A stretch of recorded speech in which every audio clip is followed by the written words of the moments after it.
तर अभिषेक घोसाळकर यांचं अंतिम दर्शन घेण्यासाठी अनेक कार्यकर्ते आहेत, स्थानिक नागरिक आहेत। यांची मोठी गर्दी या ठिकाणी पाहायला मिळते आणि घोसाळकर यांचं अंतिम दर्शन घेण्यासाठी आता प्रत्येक जण या ठिकाणी जमलेला आहे। आणि आपण सध्या ही दोन दृश्य पाहतोय ज्या ठिकाणी अभिषेक घोसाळकरांचं अंतिम दर्शन घेण्यासाठी स्थानिक नागरिकांची कार्यकर्त्यांची गर्दी पाहायला मिळते। सोबतच त्यांच्या कुटुंबियांना सुद्धा अश्रू अनावर झाल्याचं आपल्याला पाहायला मिळत आहे। तर या संदर्भात माहिती देत आहेत आमचे प्रतिनिधी विक्रांत शिंदे सध्या आपल्यासोबत आहेत। विक्रांत, आपण सध्या पाहतोय अभिषेक घोसाळकरांचं अंतिम दर्शन घेण्यासाठी सध्या अनेक कार्यकर्ते जमलेले आपल्याला पाहायला मिळत आहे। सोबतच ठाकरे कुटुंब सुद्धा पोहोचलेलं आहे। खरं तर अभिषेक घोसाळकर हे 2012 ते 2017 या काळात इथले स्थानिक नगरसेवक होते। त्यानंतर मुंबई बँकेचे ते आजपर्यंत संचालक आहेत। 2015 सालीपासून ते आजपर्यंत ते संचालक आहेत। त्यानंतर 2017 ते 2022 या कार्यकाळासाठी त्यांच्या पत्नी तेजस्वी घोसाळकर या स्वतः नगरसेविका होत्या। त्यामुळे घोसाळकर कुटुंब आणि इथले स्थानिक नागरिक यांचं जे नातं आहे ते नातं वेगळं आहे आणि त्याच कारणाने आपल्याला मोठी गर्दी जी आहे ती गर्दी पाहायला मिळते। शिवाय त्यांचे वडील विनोद घोसाळकर हे स्वतः माजी आमदार आहेत, शिवसेनेचे, ठाकरेंच्या शिवसेनेचे उपनेते आहेत। त्याच्यामुळे लोकांमध्ये त्यांचा असलेला जो वावर आहे तो मोठ्या प्रमाणावर होता।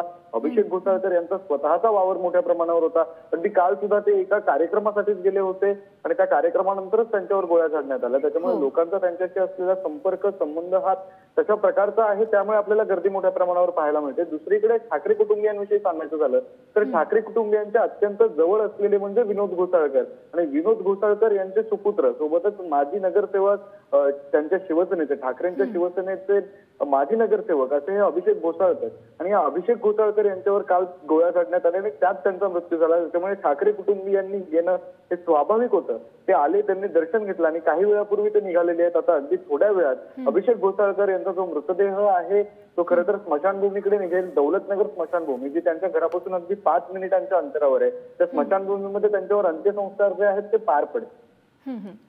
नक्कीच विक्रांत, आपण पाहतोय की त्यांच्या कुटुंबियांना सुद्धा सध्या अश्रू अनावर झालेले आहेत। त्यांचं संपूर्ण कुटुंब आपल्याला दिसतंय, त्यामध्ये त्यांची पत्नी म्हणा किंवा इतर कुटुंबातले सगळे जमलेले आहेत। काय त्यांच्या नेमक्या भावना आहेत सध्या? अगदीच खरं तर त्यांच्या कुटुंबियांविषयी सांगायचं झालं तर त्यांच्या कुटुंबियांना अगदीच दुःख झालेलं आहे। खरं तर आज त्यांची मुंबईतून बाहेर, राज्यातून बाहेर फिरायला जाण्यासाठीची फ्लाईट होती अशी सुद्धा माहिती आपल्याला मिळालेली आहे। 14 तारखेला त्यांच्या लग्नाचा वाढदिवस होता, अॅनिव्हर्सरी होती, वेडिंग अॅनिव्हर्सरी, आणि त्याच निमित्ताने ते बाहेर जाणार होते। मात्र त्याचपूर्वी काल रात्री काळाने घाला घातला आणि त्यांचा मृत्यू झाला। त्यामुळे कुटुंबियांना अश्रू अनावर होणं हे अगदीच साहजिक आहे। सोबतच आपण ज्यावेळी स्थानिकांशी बातचीत केली होती त्यावेळी त्यांनी सुद्धा असं म्हटलं होतं की अभिषेक घोसाळकर हे अतिशय मदत करणारं व्यक्तिमत्व होतं, आम्ही त्यांच्याकडे भावी आमदार म्हणून बघतो, अशा प्रकारचं वक्तव्य समोर आलेलं होतं। त्यामुळे अभिषेक घोसाळकर यांची कुटुंबियांशी जी नाळ जोडलेली होती तशीच नाळ ही सर्वसामान्यांशी, त्यांच्या विभागातील जनतेशी सुद्धा जोडलेली होती असं आपल्याला म्हणता येईल। नक्कीच विक्रांत, आपण पाहतोय की मोठ्या प्रमाणात या ठिकाणी गर्दी जमलेली आहेत। आतापर्यंत नेमके कोणकोणते नेते त्या ठिकाणी पोहोचलेले आहेत, काय माहिती मिळते का या संदर्भात?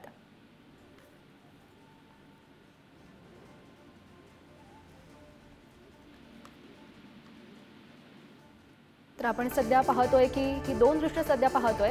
एका ठिकाणी अभिषेक घोसाळकर यांचं जे पार्थिव आहे ते त्यांच्या घराखालीच ठेवण्यात आलेलं आहे आणि त्यांचं अंतिम दर्शन या ठिकाणी सुरू आहे। अनेक नागरिक आहेत, अनेक कार्यकर्ते आहेत, ते या ठिकाणी पोहोचतायत आणि त्यांचं अंतिम दर्शन घेत आहेत। दुसऱ्या दृश्यातून आपण पाहू शकतो की घोसाळकर कुटुंबियांवर सध्या हा दुःखाचा डोंगर कोसळलेला आहे, कारण त्यांच्या घरातलाच एक व्यक्ती निघून गेलेला आहे आणि त्यामुळे त्या कुटुंबाला सुद्धा सध्या अश्रू अनावर होताना दिसतायत। तर आपण सध्या ही दोन दृश्य पाहतोय। तर म्हणायला गेलं तर घोसाळकर कुटुंबीय खरं तर कट्टर शिवसैनिक आहेत आणि शिवसेनेत फूट पडल्यानंतर घोसाळकर कुटुंबानं खरं तर उद्धव ठाकरे यांना साथ दिली होती आणि अभिषेक घोसाळकर होते हे ठाकरे गटाचे माजी नगरसेवक आहेत। दहिसर कांदरपाडा वॉर्ड नंबर 7 चे ते माजी नगरसेवक म्हणून त्यांनी काम पाहिलेलं होतं आणि मुंबई महापालिकेत 2दा नगरसेवक पद सुद्धा त्यांनी भूषवलेलं आहे। माजी आमदार विनोद घोसाळकर यांचे ते सुपुत्र आहेत आणि विनोद घोसाळकर यांच्याबद्दल म्हणायला गेलं तर त्यांनी 2009 ते 2014 या कालावधीत मुंबईतील दहिसर मतदारसंघातून महाराष्ट्र विधानसभेचे सदस्य म्हणून काम पाहिलेलं होतं। तर अभिषेक घोसाळकर हे दहिसरमधील एक तरुण नेतृत्व म्हणून त्यांची खरं तर ओळख होती आणि घोसाळकर हे मुंबई बँकचे संचालक देखील आहेत। तर अभिषेक घोसाळकर यांच्या पत्नी तेजस्विनी वॉर्ड या क्रमांक 1च्या नगरसेविका सुद्धा होत्या आणि एक अभ्यासू आणि तळमळीनं काम करणारा नेता म्हणून अभिषेक घोसाळकर यांची ओळख होती, त्यांची प्रतिमा होती। तर अगदी थोड्याच वेळात त्यांच्यावर अंत्यसंस्कार करण्यात येतील। तर बोरिवलीमध्ये असलेल्याच स्मशानभूमीत त्यांच्यावर हे अंत्यसंस्कार करण्यात येतील आणि आपण पाहू शकतोय की आयसी कॉलनी म्हणा, बोरिवलीमधील आयसी कॉलनी म्हणा किंवा दहिसरमध्ये त्यांचा चाहता वर्ग आहे हा मोठ्या प्रमाणात खरं तर होता आणि त्या ठिकाणचे सर्व नागरिक आहेत, सर्व कार्यकर्ते आहेत ते त्यांच्या घराबाहेर जमलेले आपल्याला पाहायला मिळत आहेत आणि त्यांचं अंतिम दर्शन घेण्यासाठी प्रत्येक कार्यकर्ता हा या ठिकाणी आलेला आपल्याला पाहायला मिळतोय। तर थोड्याच वेळात अभिषेक घोसाळकर यांच्यावर अंत्यसंस्कार होतील आणि आपणही त्यांच्या अंतिम दर्शनाला होणारी मोठी गर्दी सध्या पाहू शकतो। अनेक नेते आणि अनेक कार्यकर्ते सकाळपासूनच त्यांच्या या ठिकाणी जमलेले आहेत।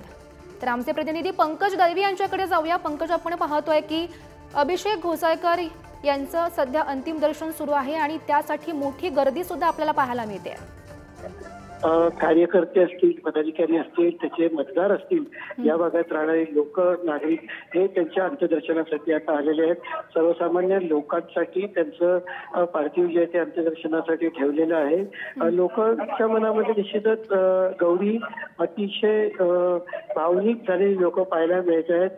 विशेषतः या भागातल्या जी लोक जी त्यांच्याशी मतदार म्हणून जोडलेली होती ती लोक तिथे भावनिक दृष्ट्या त्यांच्याशी जोडलेले होते। त्यांच्या बॉडी लँग्वेजवरून त्यांच्या डोळ्यातले अश्रुवर्ग दिसून येत आहे। दुसरं म्हणजे त्यांचं पार्थिव इथे आणलेलं आहे लोकांसाठी, त्यांना अंत्यदर्शनासाठी ते इथे ठेवलेलं आहे। विनोद घोसाळकर असतील, त्यांची पत्नी असेल अभिषेक घोसाळकर यांची पत्नी तेजस्विनी घोसाळकर, अभिषेक घोसाळकर यांची दुसरीच असलेली त्यांची ती मुलगी अभिषेक घोसाळकर यांचा भाऊ सौरभ घोसाळकर आणि त्याची पत्नी पूजा, ही लोक जे आहेत ते पार्थिवाजवळ बसलेले आहेत। लोक त्यांना भेटतायत, सांत्वन शब्द देत आहेत। मात्र तेजस्विनी घोसाळकर या पूर्णपणे कोलमडलेल्या ज्या आहेत त्या दिसून येत आहेत। अत्यंत जे म्हणतो त्यांच्या भावनांचा बांध जो आहे तो फुटलेला दिसून येतोय। लोक मोठ्या प्रमाणात येत आहेत। अजूनही त्यांच्या औदुंबर सोसायटीच्या बाहेर मोठी गर्दी आहे। 3 वाजण्याच्या सुमारास अंत्यदर्शन जे आहे ते थांबवण्यात येईल आणि पार्थिव शरीर जे आहे ते अंत्यसंस्कारासाठी रौनक स्मशानात नेण्यात येईल। नक्कीच पंकज, आपण सध्या पाहू शकतो मोठ्या संख्येने सध्या तिकडे स्थानिक रहिवासी असतील किंवा जे कार्यकर्ते आहेत ते जमलेले आहेत, आपल्याला पाहायला मिळत आहेत। काय त्यांच्या नेमक्या भावना आहेत? भावना अतिशय 2 प्रकारच्या भावना त्यांच्या मनात पाहायला मिळतात। आपला नेता गमावला, एक तरुण नेतृत्व गमावलं आणि अशा पद्धतीने त्यांची एक्झिट व्हावी यामुळे त्यांच्या सगळे भावनिक झालेले दिसत आहेत। मग त्याचबरोबर दुसऱ्या बाजूला अशा पद्धतीने हत्या करण्यात येतात त्याविषयी त्यांच्या मनात राग सुद्धा आहे। जे या प्रकरणामध्ये सहभागी होते त्यांच्यावरती कारवाई झाली पाहिजे अशी यांची भूमिका आहे।